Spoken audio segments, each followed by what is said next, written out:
ஈரானுக்கும் இஸ்ரேலுக்கும் நடுவில் வார் நடக்குதுன்றது அனைவருக்குமே தெரிந்த விஷயந்தான். இது நடக்கக்கூடாத ஒரு விஷயம். ஆனால் நடந்துருச்சு. இதனால் பல்லாயிரக்கணக்கான உயிர்கள் பாதிக்கப்படுது. கூடிய விரைவிலே இது முடிக்கணும்னு தான் அனைவரும் எதிர்பார்க்குறாங்க. அது மட்டும் இல்லாமல் மற்ற நாடுகளும் பல நாடுகள், உலக நாடுகள் அனைத்துமே இதனால் அதிகமாக பாதிக்கப்பட்டிருக்காங்க. குறிப்பாக ஈரான், இஸ்ரேலை சுற்றி இருக்கிற அரபு நாடுகள் உட்பட இந்தியாவும் இதில் அதிகமாக பாதிக்கப்படுறது குறிப்பிடத்தக்கது. தற்பொழுது உலகமே அவளோடுன்னு சொல்ல முடியுமான்னு தெரியல, உற்று நோக்கி எதிர்பார்த்து காத்து கொண்டிருப்பது என்ன விஷயம்னா, சீனாவை சேர்ந்த ஒரு விஞ்ஞானி 2 விஷயங்களை ஏற்கனவே அதாவது 3 விஷயத்தை ஏற்கனவே கணித்திருக்கார். அதில் 2 விஷயம் ஏற்கனவே நடந்துச்சு. 3வது விஷயமான இந்த விஷயமும் நடக்குமா அப்படின்னு அவளோடவா எதிர்பார்த்து காத்து கொண்டு இருக்காங்க. தற்பொழுது இந்த விஷயம் பேசும் பொருளாக ஆகியிருக்கு. அனைவருமே உற்று நோக்கி காத்து கொண்டிருக்காங்கன்னே சொல்லலாம். சீனாவை சேர்ந்த ப்ரொஃபஸரும், ஹிஸ்ட்ரி ப்ரொஃபஸரும், ஃபியூச்சரை கணிக்கக்கூடியவருமான ஜியாங் ஸ்விங், இவர் தான் 2024 பார்த்தீங்கன்னா மொத்தம் 3 விஷயத்த சொல்லியிருக்கார். 2024 3 விஷயத்த சொல்லியிருக்கார். அதில் 2 விஷயம் பார்த்தீங்கன்னா ஆல்ரெடி நடந்துருச்சு. இந்த 2 விஷயம் என்னென்னா டொனால்ட் ட்ரம்ப் யூஎஸோட பிரசிடென்ட் ஆவார்னு சொல்லியிருந்தார். அப்பொழுதெல்லாம் பார்த்தீங்கன்னா டொனால்ட் ட்ரம்ப் பிக்சர்லேயே கிடையாது. ஜோ பைடன் அவர்கள் தான் பிரசிடெண்ட்டாக இருந்தார். அவர் தான் முன்னிலையில் இருந்தார். அவர் தான் பிரசிடெண்ட் ஆவார்னு அனைவருமே எதிர்பார்த்து காத்து கொண்டிருந்தாங்க. ஆனால் அவருடைய வயது மூப்பின் காரணமாக அவர் அதிலிருந்து விலகிறதுனால அவருடைய மனைவி கமலா ஹாரிஸ் அவருடைய பொறுப்பில் நின்னாங்க. ஆனால் கமலா ஹாரிஸ் இந்திய வம்சாவளி பெண் அப்படின்றதுனால யாருமே அந்த அளவுக்கு விரும்பலை, அவருக்கு ஆதரவு கொடுக்கல. அந்த சமயத்தில் தான் டொனால்ட் ட்ரம்ப் உள்ள நுழைஞ்சார். அவர் கொஞ்சம் கொஞ்சமாக பேசும் பொருளானார். கடைசியில் பார்த்தீங்கன்னா டொனால்ட் ட்ரம்ப் பிரசிடென்ட் ஆகிட்டார். இது ஒரு விஷயம் அவர் சொன்னது நடந்தது. சீனாவுடைய ஹிஸ்ட்ரி ப்ரொஃபஸருமான ஜியாங் ஸ்விங்ன்ற அவர் சொன்ன விஷயம் ஒன்று நடந்தது. 2வது விஷயம் என்னன்னு பார்த்தீங்கன்னா, அமெரிக்கா நேரடியாக ஈரானோட போர் புரியும் சொல்லியிருந்தார். அமெரிக்கா நேரடியாக போர் புரிய மாட்டாங்க, அவங்களுக்கு உதவி செய்வாங்க. அப்படி தான் இஸ்ரேல் போரும் ஆரம்பிச்சது. இஸ்ரேலுக்கு உதவி செஞ்சுருந்தாங்க. இஸ்ரேல் போரும் ஆரம்பிச்சு. அதே போல் பார்த்திங்கன்னா ரஷ்யாவுக்கும் உக்ரைனுக்கும் நடக்கிற போரில் உக்ரைனுக்கு அதிகப்படியாக உதவி செய்ததும் அமெரிக்கா தான். அமெரிக்கா நேரடியாக இந்த போரில் தொடர்பு கொள்ள மாட்டாங்க. ஆனால் தற்பொழுது பார்த்திங்கன்னா அமெரிக்கா நேரடியாக போரில் தொடர்பு கொண்டு நேரடியாக போரில் தொடர்பு கொண்டது மட்டும் இல்லாமல் ஈரானுடைய அதிபரையும் மன்னரையும் அவங்க சாவச்சிருக்காங்க. அயதுல்லா கமோனியை கொன்றது மட்டும் இல்லாமல் ஈரானு எந்த மன்னர் வரணும் அப்படின்றத நாங்கள் தான் முடிவு எடுப்போம்னு சொன்னாங்க. அதுக்குள்ளே இவங்க பார்த்தீங்கன்னா ஈரானில் பார்த்தீங்கன்னா அவரது மகனான முஜாவித் கமோனியை தற்பொழுது மன்னராக்கி இருக்காங்க.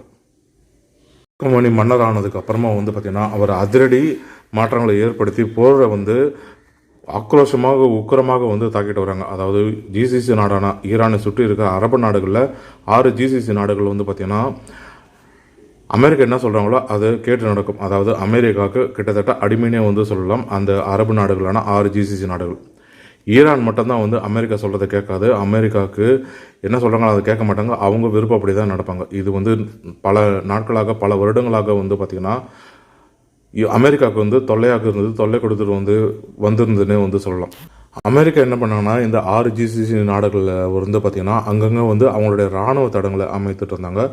அதுக்கு என்ன காரணம்னா, உங்களோட நாட்டை நாங்கள் பாதுகாக்கிறோம் அப்படின்னு சொன்னாங்க. அதாவது இந்த 6 ஜிசிசி நாடுகளில் பார்த்திங்கன்னா பெட்ரோல் வளம் அதிகமாக இருக்குது, எண்ணெய் வளம் அதிகமாக இருக்குது. அதனால் எண்ணெய் வளத்தை நீங்கள் எடுத்து நீங்கள் அனைத்து நாடுகளுக்கும், உலக நாடுகளும் நீங்கள் விற்கலாம். ஆனால் உங்களுக்கு நீங்கள் சின்ன சின்ன நாடாக இருக்கிறதுனால உங்களுக்கு நான் பாதுகாப்பு கொடுக்குறேன். அதுக்கு நீங்கள் எனக்கு என்ன பண்ணணும்னா, எண்ணெயை டாலரில் நீங்கள் உலக நாடுகளுக்கு விற்பனை செய்யுங்க.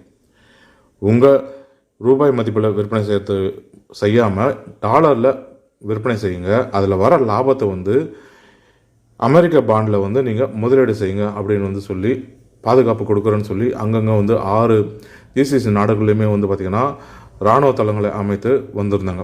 இந்த அனைத்து இராணுவ தளங்களையுமே பார்த்திங்கன்னா ஈரான் ஆக்ரோஷமாக உக்கிரமாக தாக்கி அழிச்சிருக்காங்க. தற்பொழுது இந்த போர்னால் ஈரானை சுற்றி இருக்க அந்த 6 ஜிசிசி நாடுகளான Saudi Arabia, Qatar, Bahrain, Oman, Kuwait, United Arab Emirates, இது போல் 6 நாடுகளும் அதிகப்படியாக பாதித்திருக்காங்க. அது மட்டும் இல்லாமல் உங்கள் நாடு மேலே நாங்கள் தாக்குதல் நடத்த மாட்டோம், உங்கள் மக்களை வந்து நாங்கள் தாக்குதல் நடத்த மாட்டோம். ஆனால் அமெரிக்கர்களுக்கு எங்கெங்கே வசிக்கிறாங்களோ, எந்தெந்த இடத்துலலாம் தங்கியிருக்காங்களோ, 5 ஸ்டார் ஹோட்டலாகட்டும், அனைத்து நட்சத்திர ஹோட்டல்களாகட்டும், எந்தெந்த இடத்துல தங்கியிருக்காங்களோ அந்த இடத்த நாங்கள் தாக்குவோம்.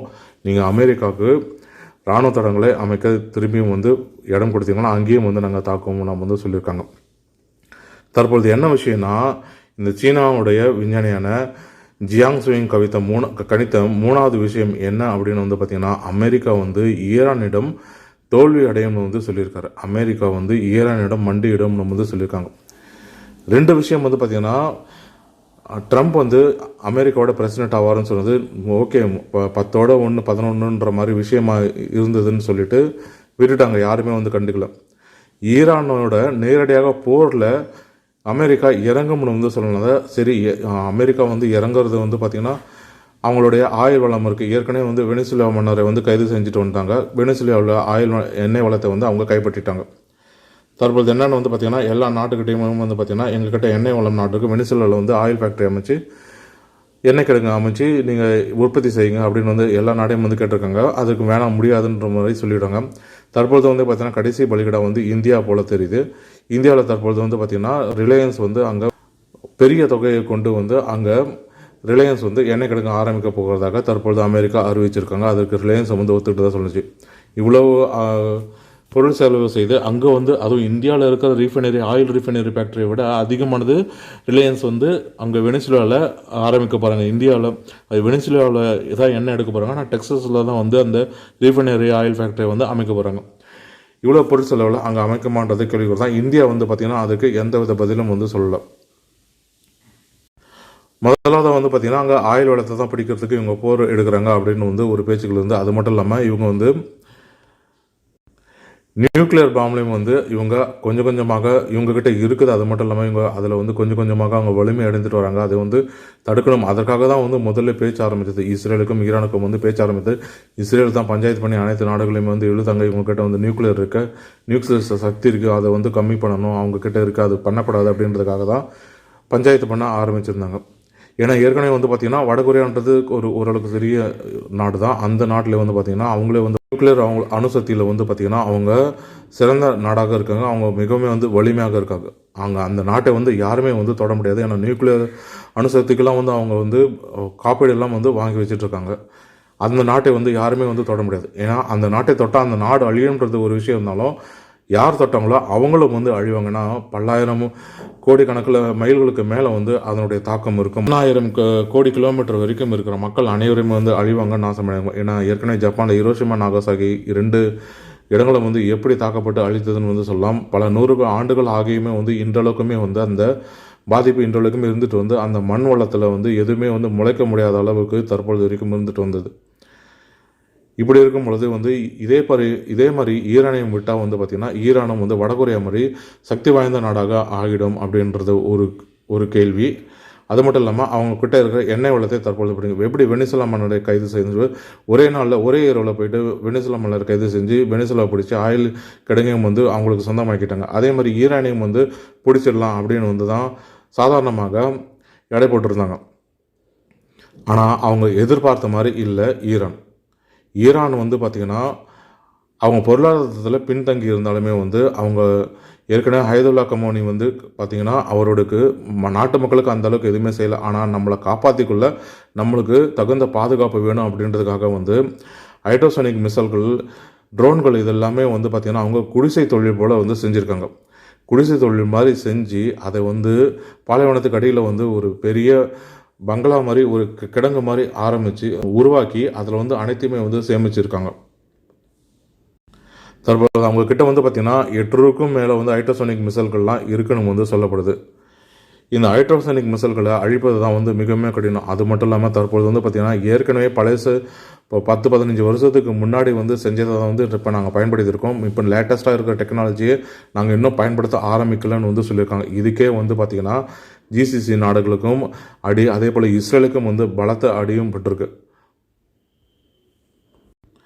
ஆனால் ஈரானில் வந்து எதுவுமே பலத்தை அடிப்படலை. அவங்க அடி வாங்கலைன்னா அங்கேயும் வந்து அடி வாங்கியிருக்காங்க, பலத்தை சேதமடைந்திருக்காங்க. அந்த நாடே வந்து முற்றிலுமாக சொல்லப்போனால் முற்றிலுமாக வந்து அழிந்திருக்குன்னு வந்து சொல்லலாம். தற்பொழுது இருக்க முஸ்தபா கமானி அவருடைய ஃபேமிலி குடும்பத்தை வந்து அவர் இழந்திருக்கார். அவருடைய அப்பா, குடும்பம், மனைவி, குழந்தைகள்னு இது மாதிரி அனைத்துமே அவர் இழந்தது மட்டும் இல்லாமல் 2000க்கும் மேற்பட்ட மக்களும் வந்து அழிச்சிருக்காங்க. அது மட்டும் இல்லாமல் அங்கே இருக்கிற எண்ணெய் கடைகளுமே வந்து அழிச்சிருக்காங்க. தற்பொழுது கடல் நீர் தான் அவங்க குடிநீராக்கி குடிப்பாங்க. அந்த சிஸ்டத்தையும் வந்து அவங்க தாக்கி அழிச்சிருக்காங்க. அதுக்கு பதிலாக ஈரானும் வந்து இஸ்ரேலுடைய அந்த கடல் நீரை குடிநீராக்கும் திட்டத்தை இருக்கிற அந்த இடத்தையும் வந்து இஸ்ரேலில் இருக்கிற இடத்தையும் வந்து அவங்க தாக்கி அழிச்சிருக்காங்க. ஈரான் சொல்கிறது என்னென்னா, நாங்கள் அனைத்தையுமே வந்து இழந்துட்டோம். நாங்கள் மீண்டு வரத்துக்கு வந்து பார்த்திங்கன்னா தற்பொழுது மீண்டு வரணும் அப்படின்னா வந்து 10 வருடத்துக்கு மேலே ஆகும். அதனால் நாங்கள் இழப்பதற்கு ஒன்றுமில்லை, நாங்கள் அனைத்துமே இழந்துட்டோம். அதனால் நாங்கள் இழப்பதற்கு ஒன்றும் இல்லை, போரை நிறுத்துவதற்கு பேச்சுவார்த்தையே கிடையாது அப்படின்னு வந்து சொல்லிட்டார். ஆனால் நேற்று வந்து பார்த்திங்கன்னா பிரசிடென்ட் ட்ரம்ப் என்ன சொல்லியிருக்காங்கன்னா, நாங்கள் போரை நிறுத்துவதற்கு தயாராக இல்லை, ஆனால் ஈரான் என்ன பண்ணுதுன்னா போரை நிறுத்தணும்னு ஆசைப்படுது. அவங்க பேச்சுவார்த்தைக்கு வரணும்னு வந்து அவங்க விருப்பப்படுறாங்க. அவங்க பேச்சுவார்த்தைக்கு வந்தால் நாங்களும் வந்து பேச்சுவார்த்தைக்கு தயாராக இருக்கோம், அவங்ககிட்ட பேச்சுவார்த்தை நடத்துவோம் அப்படின்னு வந்து சொன்னார். ஏற்கனவே வந்து ஈரான் இஸ்ரேல் பேச்சுவார்த்தை நடத்துகிறது தான் பேச்சுவார்த்தையாக நடத்தியிருந்தாங்க.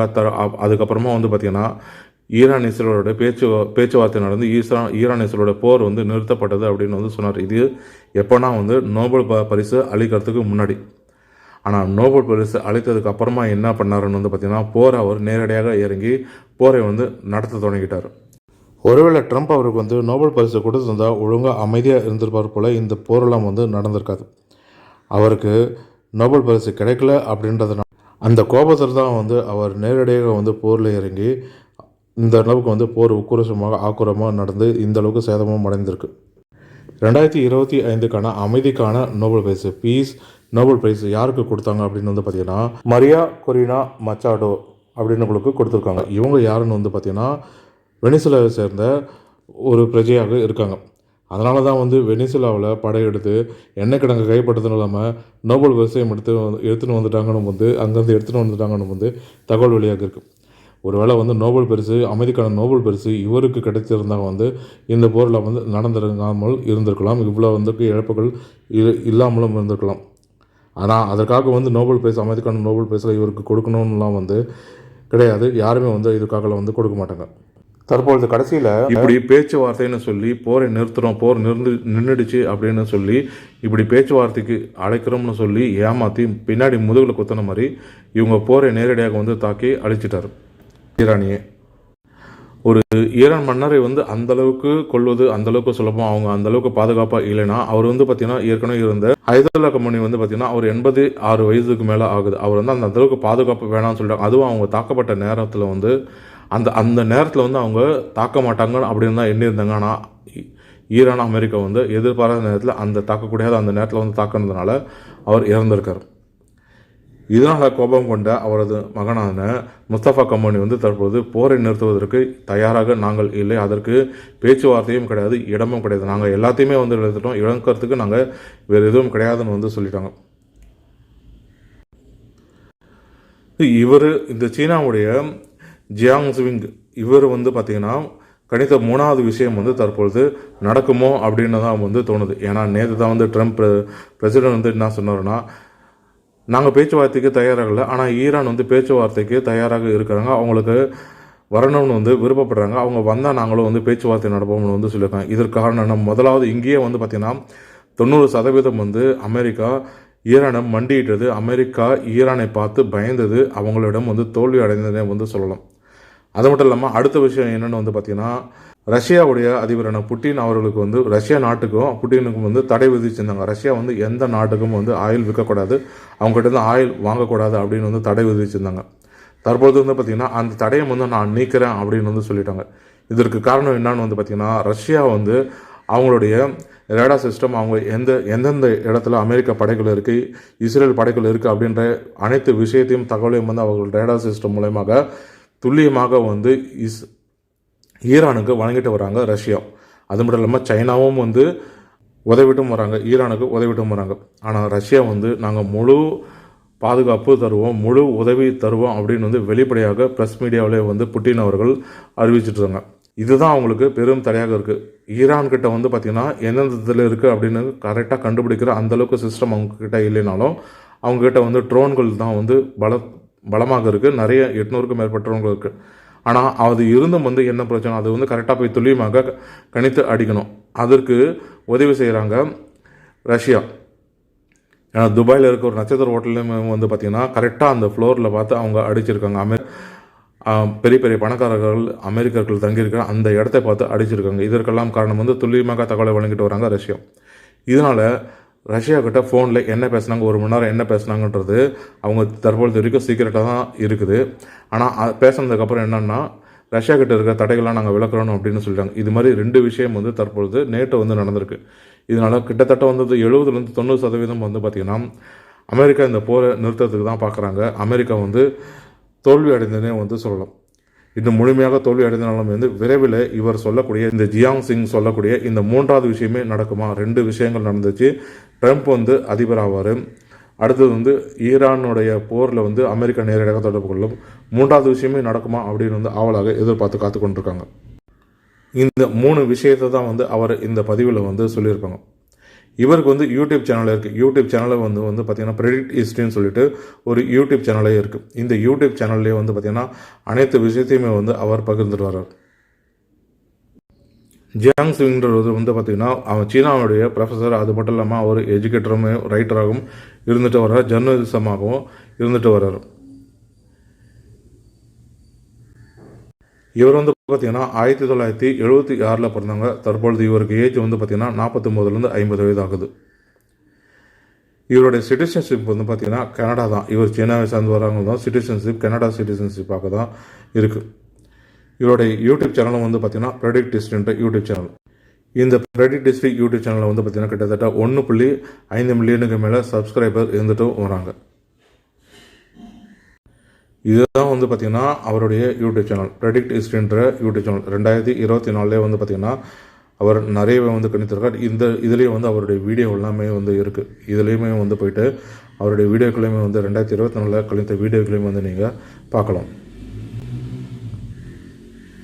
இந்த பிளேலிஸ்ட்டில் போனீங்கன்னா உங்களுக்கே வந்து தெரியும். இதில் ஜியோ ஸ்ட்ராட்டஜி அப்டேட்டுன்னு இருக்குது, சீக்ரெட் ஹிஸ்ட்ரின்னு இருக்குது, த ஸ்டோரி ஆஃப் சிவிலைசேஷன் இருக்குது, அதுக்கப்புறமா வந்து ஸ்ட்ராட்டஜி ப்ரெடிக்ட் த ஃபியூச்சர்னு இருக்குது. இந்த வீடியோ எல்லாமே வந்து நீங்கள் ஸ்ட்ராட்டஜி ப்ரெடிக்ட் ஹிஸ்ட்ரி ஃபியூச்சர்னு வந்து பார்த்திங்கன்னா அதுலேயுமே இருக்கும். ஜியோ ஸ்ட்ராட்டஜிக் அப்டேட்டும் இருக்குது, இதுலேயுமே வந்து இருக்கும். தற்பொழுது இவர் சொன்ன இந்த 3வது விஷயம் நடக்குமா அப்படின்னு வந்து ஆவலோடு எதிர்பார்த்து காத்து கொண்டும் இருக்காங்க உலக நாட்டு மக்கள் அனைவருமே வந்து.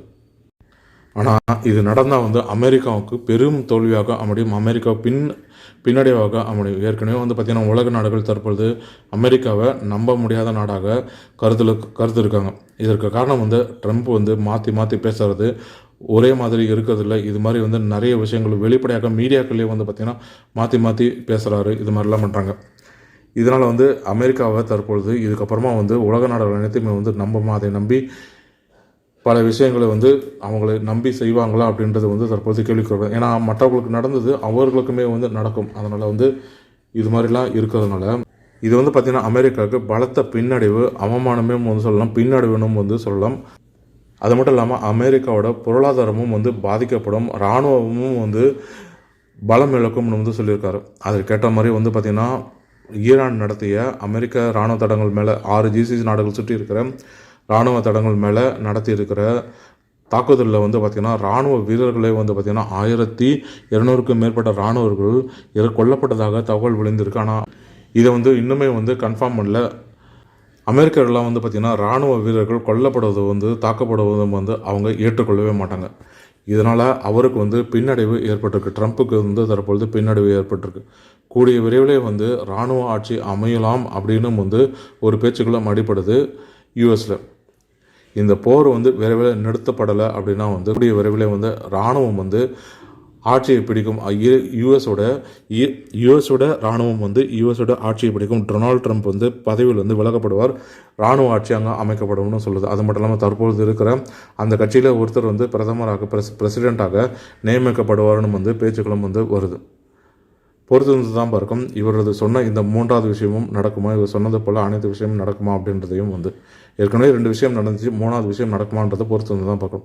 மேலும் இது போன்ற பயனுள்ள தகவல்களுக்கு சுவாரஸ்யமான தகவல்களுக்கு ஆரம்பிய தமிழ் யூடியூப் சேனலை பார்க்கும். நன்றி, வணக்கம்.